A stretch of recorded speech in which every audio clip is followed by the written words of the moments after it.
So what was the thing that you wanted to add? I just wanted to add for those who are starting out to ask for help, and then also if you, for example, if you need something, let's say I recently for this new occasion I needed help with my signs. Those are expensive. I bet. They're like $2,000 and up. Oh man. And I have five. So imagine that. But just know that there's companies that are willing to help you out too. And don't, try it and kind of ask them.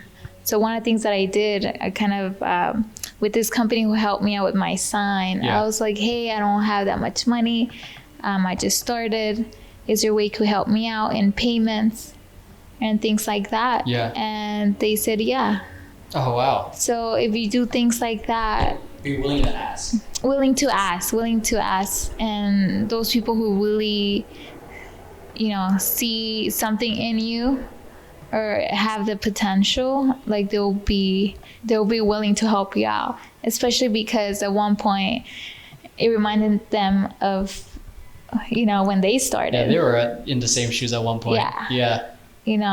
So I think, that's one thing that I want to give out. Like, don't be scared to ask for help, and trying to see how each business could help each other out or exchange services too. Yeah. People it's a good one. Overlook the fact that you can just barter.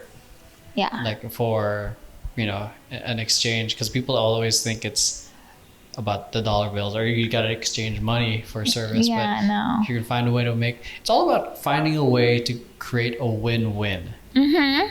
So, because then, if you can create a win-win, why wouldn't they work with you? Yeah. And you just, you have to, because you're going to feel good at the end of the day. You help someone out. Yeah. And not just that, but it's more blessings to you, to your business. Yeah.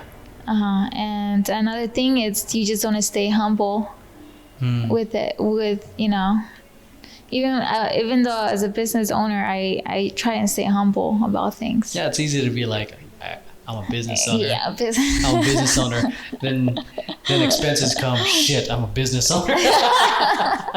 Yes, and you know what's the best part too? When I'm here at the studio, I don't look like I look like I work here, and I'm not the owner. So it's interesting how some people, hey, can I talk to the owner? I was like, yes, how can I help you? You're looking at her. You're looking at her. And they're so amazed because, one, I'm young and I'm a woman, a young entrepreneur. Yeah, how old are you? I just turned 27. 27 and not got a business? Yes. Yeah, I started with my own company. I started at 24. Damn. So I started CrystalArts Dance Academy August 19, 2015. Yeah. Holy shit, I'm jealous of you. I started my business much later than you. Fuck, you're like so far ahead of the curve. Can I break your legs? Oh, wow. I'm just kidding. I'm still gonna succeed whether. Wow. See, and the fact, here's what the thing that amazes me is that, one, a lot of people we're kind of like in the same generation, are very impatient, and then it just goes back to the fact that you're young and patient. And you have very strong work ethic.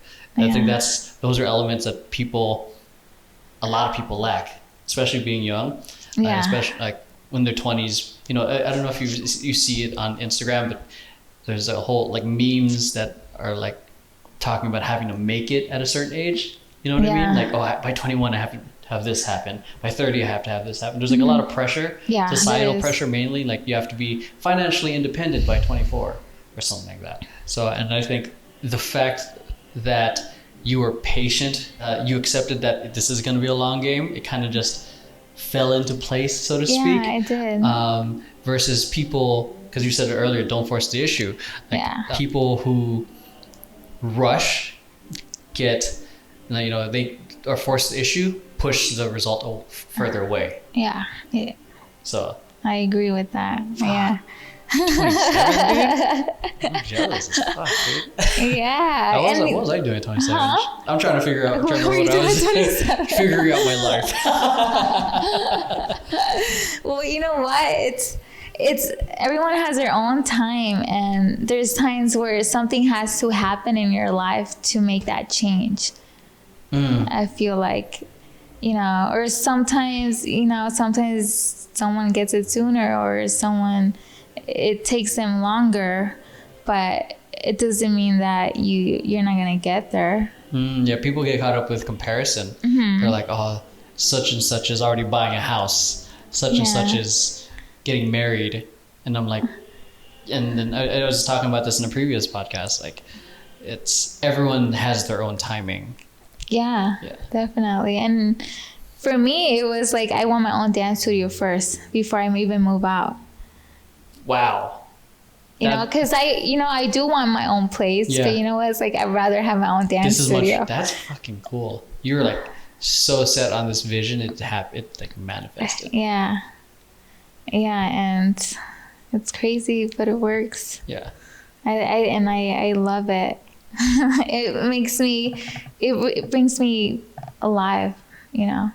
Keeps me up and keeps me moving forward, and sometimes you forget about all the things that that the process. It's easy to forget about what you've achieved because you're so busy trying to make things happen. Yeah, and you do get like that sometimes. You get overwhelmed, and then people remind you, and you're like, "Damn, that's right." That's such an important thing to have, is a good support system of people to remind you how good you are. Because being a business owner or entrepreneur in general, it's a lonely journey. Regular people with regular jobs can't relate. No, it's the equivalent of parents trying to talk to non-parents. They can't relate. They don't. It's a level of understanding they don't get yet. No, and I actually was having a conversation with my dad. Someone's telling you to do this and that, but where are they? Yeah. You can't compare yourself to someone else who's not even at your level or who has not done what you've done. Yeah. 100%. Yeah. Man, I feel like I just talked about that, but I'm pretty sure I said it in another podcast. This is my third podcast today, folks. So I'm pretty sure I'm mixing up my timeline of what I've said. I think we both are.